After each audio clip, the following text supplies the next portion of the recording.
Hello, chemists. Mrs. Whitney here. I just wanted to talk through a few common mistakes that I'm seeing with your dimensional analysis problems.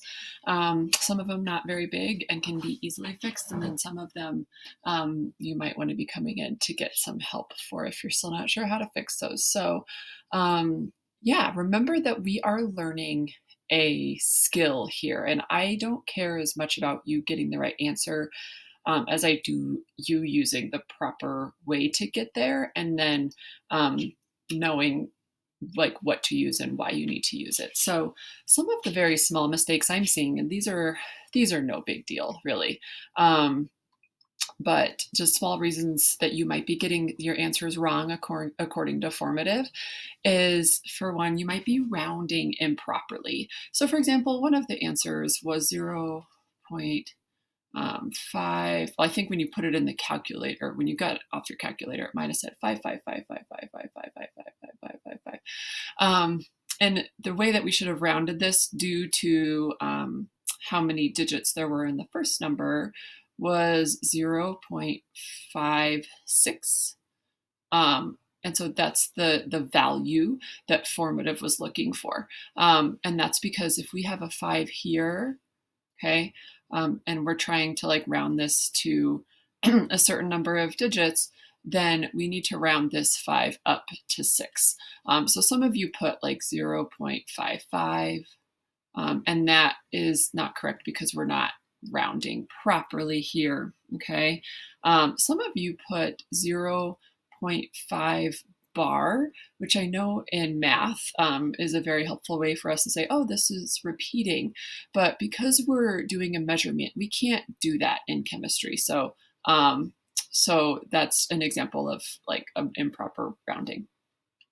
Also, some of you are not recording your answer to the correct number of digits. And this is the chemistry teacher's fault, all of us collectively, because we thought we might be able to skip something that we normally do, which is called significant figures, or sig figs. And we realized that we just can't do that. So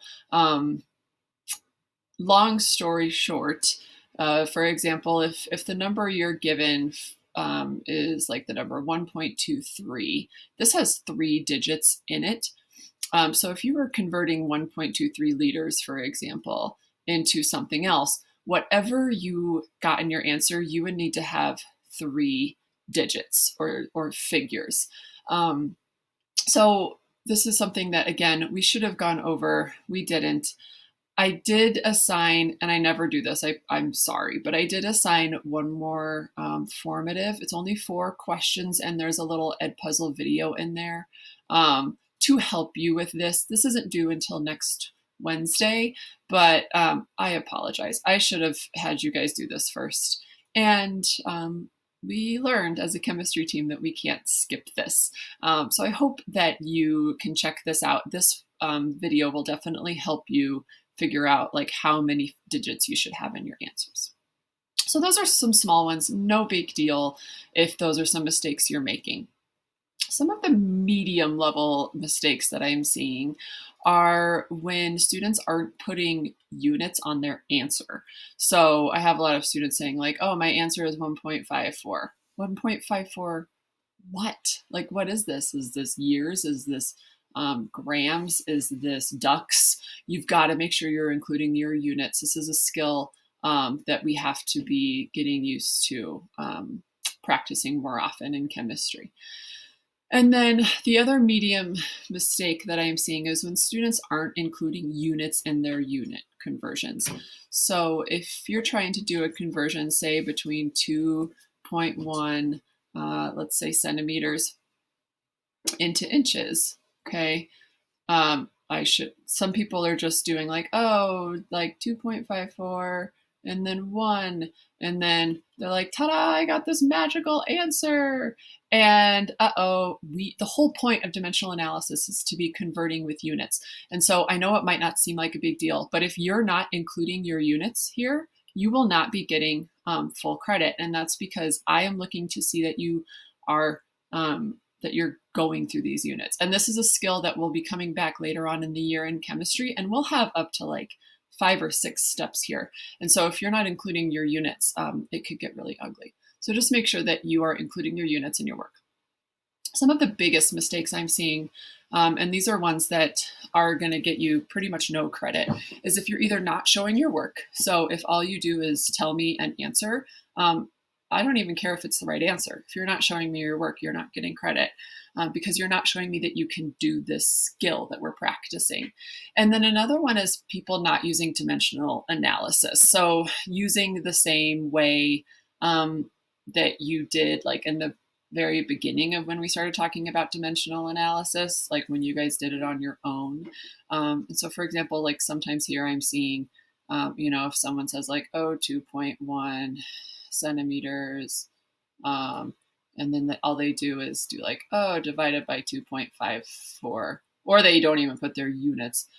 This isn't showing me why are you doing this? Whereas if you actually use dimensional analysis, you're showing me why you're doing this.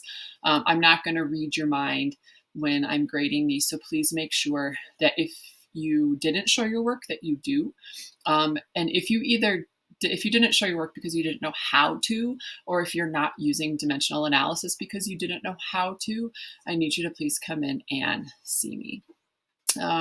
So what can you do from here? Well, I did go back into Schoology and edit it so that you can see the correct answers now. Now, remember, if you just go in and change all of your answers to the correct answers, that doesn't mean you're going to get like full credit because I'm looking to see that you're showing your work. And those are things that I will be looking at, especially when this is totally due next week. So please make sure you're showing your work correctly for these using dimensional analysis. Okay, also, like I mentioned, there is the new formative called Counting Significant Figures. I'm really sorry. I promise this will not happen more where I just give you another formative.